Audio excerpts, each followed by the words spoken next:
Hello again, cs245 folks. Time for the next video for your Lab 5. Okay, in the previous video, we reviewed what happens when you declare an array, like nbuff. Nbuff is an array of char. We talked about the string preprocessor, where max size is turned into that 100. 100 is put there. 100 was put into the fgets. And when you read, fgets gets the address over here, okay, and it puts the data into that array in memory starting over there, okay. Now the next question is, how do we get the words out of this array? So how can we divide this array up into words? Well, we've imagined that it's got two words in there right now. The first line contained two words, which were these, a space, and then are, as in these are the some days, blah, blah, and then a new line character, and then a 0. So if you remember, or I don't know if you've learned this yet, a new line character has a value of 10. So this byte has a 10 in it. Okay?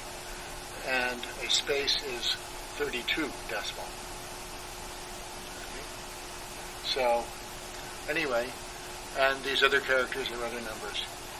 Okay. Alright. So now what? Now we need to tokenize the input string, except that we don't have strings.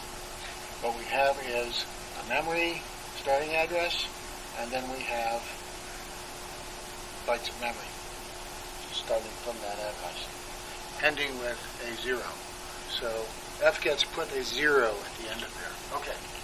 So now let's try and get the first word out. We're going to use a famous old C library routine called strtok, strtok, string tokenizer. We'll give it the input buffer, and we'll give it this array we're calling white space. Right? Now, of course, when I put input buffer here, it doesn't mean passing the input buffer, it means passing that address, 1.6. Okay? That address over here. Okay? So I put the name of the array there, it just passes that address. Okay. And then, white space. Well, white space is going to be what? White space is an array of char. Okay? This is how I can make a string constant in C. I can make a string constant in C by saying white space is an array of char equals, and then I put, the double quotes, and I put the value here. It's not actually constant. All right, I could change it, but it's a string. All right. Again, this is an array of char. White space really means here the address of the first byte of that array. Okay. And that array looks like this. Well, what's this? Well, that's our new line, right? Or that's our space. That's our tab. Okay. T-tab. This is our matrix n new line. And that's our \r return.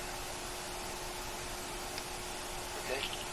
So it's a 4-character array which has been initialized.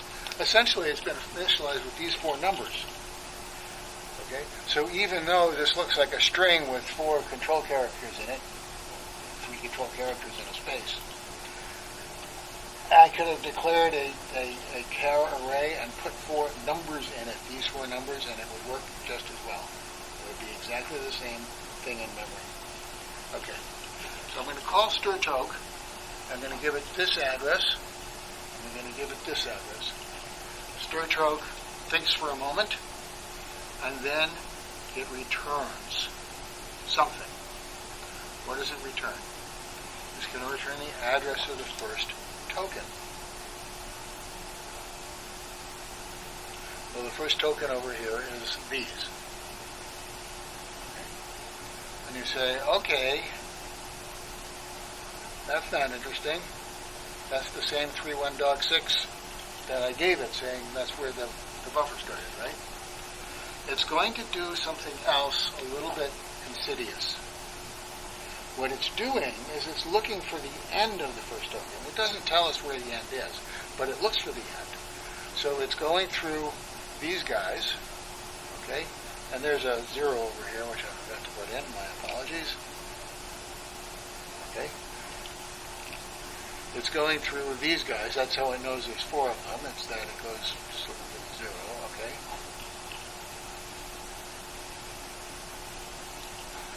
And when it finds one of these guys, any one of these guys, it plugs a 0 into my array there.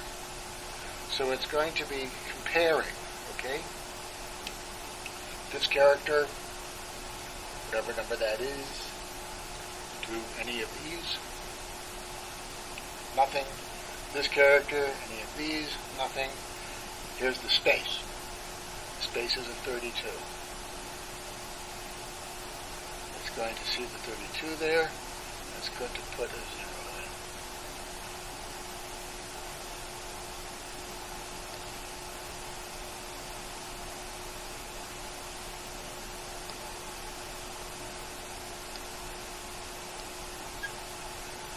So strtok is going to see that space character and put a 0 there. I should have put that in another color. So,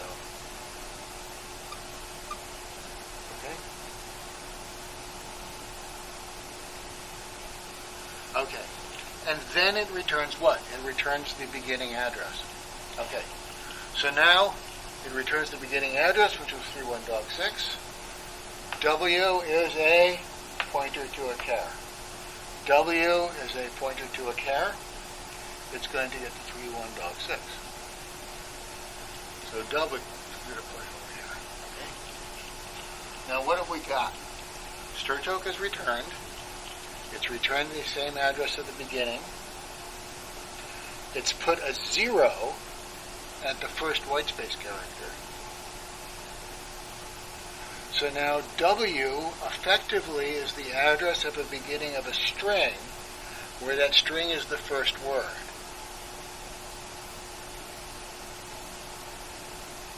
Okay? So this is all within the 101 bytes.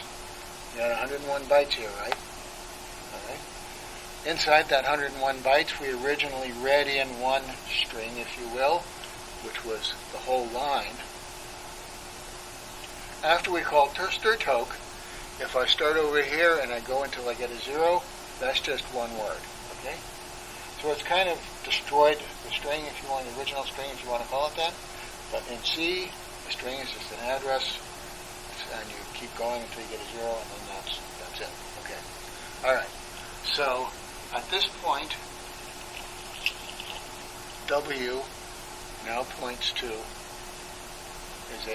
W is a character, pointer to a character. W points to this character. Okay. All right. Now, if we were at the end, I would have gotten a null back. Okay, W is a pointer. I can say I got null back. So if strtok was at the end, it would have returned a null. But it didn't return a null. So W is now pointing effectively at the first word. And now I can go back to what I did in the previous lab with the linked list of word count nodes, right? Okay? And I can put that code, look to see whether this word is already in the linked list, right? So, for n equals head, n equals next, n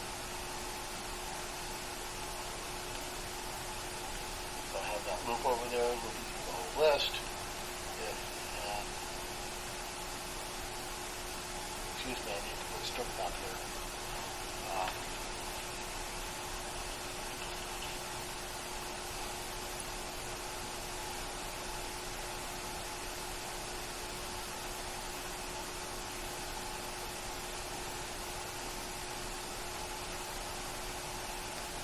Okay, so here I then put in the little loop which goes through the list. Here's the N is going to be the first WC struct, first word count struct.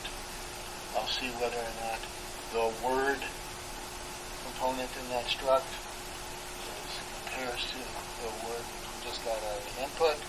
If it doesn't, I'll get the next word, go to the next item on the list, or the next item on the list. Alright, I'll compare like that. Alright, and then if I get through this and the word's not already on my list, I'm going to malloc a new struct and put the word in it, just like we did in the other lab, put it on the list, okay? Okay, so that's the finding the first word on the list. First word from the input buffer. How do we find the rest of the words in the input buffer? That's the next video.